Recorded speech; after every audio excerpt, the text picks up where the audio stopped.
চাচা বাড়ি ঘর তো সাজানো কেন, হেনা কোথায়? আর চাচা বলবে বাবা হেনার তো বিয়ে হয়ে গেছে, তুমি বাস খাও, তুমি গাঞ্জা খেয়ে ঘুরে বেড়াও। চাচা বাড়ি ঘর এত সাজানো কেন, আর হেনা কোথায়? টাকা দেখলে আর সরকারি চাকরি দেখলে টাকলার সঙ্গ বিয়ের পিড়িতে বসে যায় না, এমন মেয়ে তো বাংলাদেশে নাই। আরে নাই, আরে নাই রে ভাই। থাকলে আল্লাহ হেদায়েত দান করুক, পড়েন সবাই আমিন। এজন্য আমি বলি পকেট শূন্য থাকা অবস্থায় যে আমাকে হালাল ভাবে বিয়ে করতে চাইবে সেই তো আমার ভালোবাসা পাওয়ার যোগ্যতা রাখে। আর যে আমাকে প্রতিষ্ঠিত হওয়ার পরে চাইবে, বুঝতে হবে সে আমাকে ভালোবাসে নাই, সে আমার অবস্থানকে ভালোবেসেছে। আচ্ছা তোমরা কি জীবনে ভালো কিছু করতে চাও কি চাও না?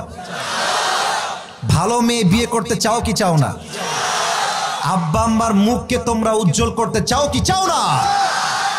আমি আজকে এমন কিছু কথা নরসিংদের মাহফিলে বলবো যেটা আমি আগে কখনো এইভাবে বলার সুযোগ হয় না, আজকে বলবো, কারণ আমার সব ভালোবাসার মানুষগুলো আমার সামনে দাঁড়িয়ে আছে, বসে আছে। আমি তোমাদের সবাইকে অ্যাড্রেস করে একটা তিতা বাস্তব কথা বলতে চাই।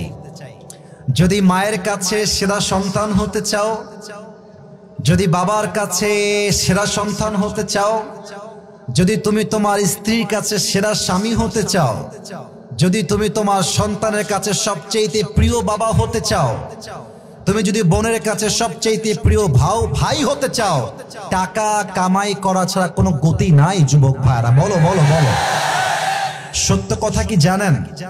পুরুষ মানুষ যতদিন টাকা কামাই করতে পারে সবার কাছে প্রিয় থাকে, আর যেই দিনে টাকা কামাই বন্ধ হয়ে যায় আপন মানুষগুলো সব পর হয়ে যায়। এজন্য আমি সবাইকে বলবো সময় থাকতে টাকা কামাই করো হালাল ভাবে, অনেক বেশি ব্যবসা করো, চাকরি করো, উদ্যোগ নাও, প্রতিষ্ঠিত হও জীবনে। যদি তুমি তোমার জীবনে হালাল ভাবে অনেক টাকা কামাই করতে না পারো যুবক ভাইরা, একদিন সময় আসবে তোমার জীবনে হয়তো তুমি এসে বলবা চাচা বাড়ি ঘর তো সাজানো কেন, হেনা কোথায়? আর চাচা বলবে বাবা হেনার তো বিয়ে হয়ে গেছে, তুমি বাস খাও, তুমি গাঞ্জা খেয়ে ঘুরে বেড়াও। এটা আমি তোমাদেরকে মন প্রাণ থেকে বলছি যুবক ভাইরা, অলওয়েজ মাথায় রাখবা, जब जेब में पैसा होता है तो पराए भी अपने हो जाते हैं, और जब जेब में पैसा नहीं होता तो अपने भी पराए हो जाते हैं। পকেট ভর্তি টাকা থাকলে ভালোবাসার মানুষের কোনো অভাব হয় না বাংলাদেশে, আর পকেট খালি হয়ে গেলে ঘরের আপন বউটাও পর হয়ে যায়। এজন্য আমি মাঝে মাঝে বলি, जब जेब में हो पैसे तो लोग पूछते हैं तुम हो कैसे, और जब तुम हो जाओगे कंगाल कोई पूछने नहीं आएगा तुम्हारा हाल। পকেট ভর্তি টাকা, বলবে হাউ আর ইউ, কেমন আছেন ভাইয়া আপনি? আর যখন পকেট খালি বলবে হু আর ইউ, তুমি কে, তোমাকে তো চিনতে পারছি না ভাই আমি। এই পুরো দেশটাই হচ্ছে টাকার খেলা।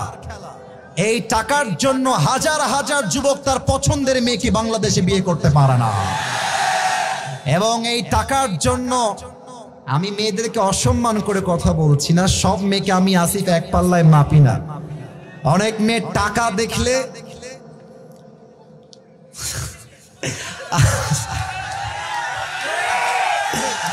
টাকা দেখলে আর সরকারি চাকরি দেখলে টাকলার সঙ্গ বিয়ের পিড়িতে বসে যায় না, এমন মেয়ে তো বাংলাদেশে নাই।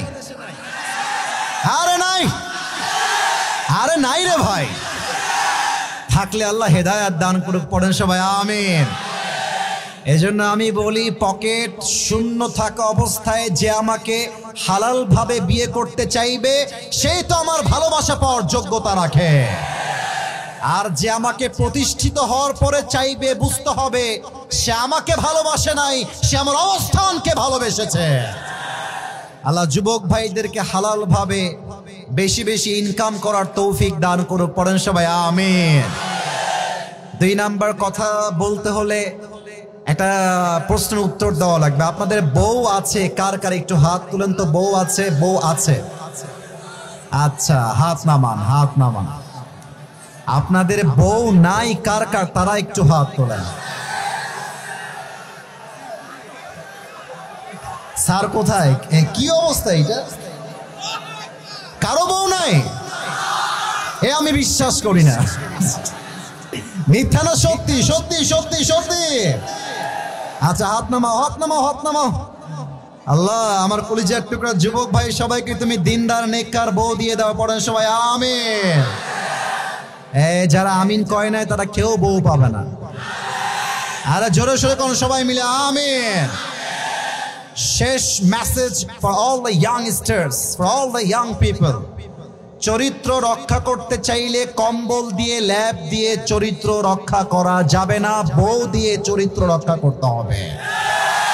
আমি আমার আব্বাজানদেরকে বলবো, আব্বাজান, আমার কলিজার টুকরা যুবক ভাইদেরকে সঠিক সময়ে বিয়ে না দিলে যেমন সুবার চরিত্র নষ্ট হয়ে গিয়েছে, যুবকদের চরিত্র নষ্ট হয়ে যাবে। আল্লাহ যুবকদেরকে সঠিক বয়সে বিয়ে করার তৌফিক দান করুক। পড়েন সবাই আমিন।